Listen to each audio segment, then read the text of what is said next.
நாள்தோறும் மாறிவரும் தொழில்நுட்பம், புதிய கண்டுபிடிப்புகள், புத்தாக்க சிந்தனை, தொழில்துறை வளர்ச்சி ஆகியவற்றுக்கு அணிவேராகவும் அடித்தளமாகவும் இருப்பது அடிப்படை அறிவியல்.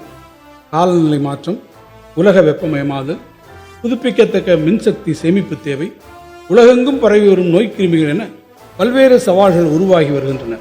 இவைகளுக்கான தீர்வுகளை நோக்கிய பயணத்தில் புதிய பார்வையுடன் அணுகும் அடிப்படை அறிவியல் ஆராய்ச்சிகள் முக்கிய பங்கு வகிக்கின்றன.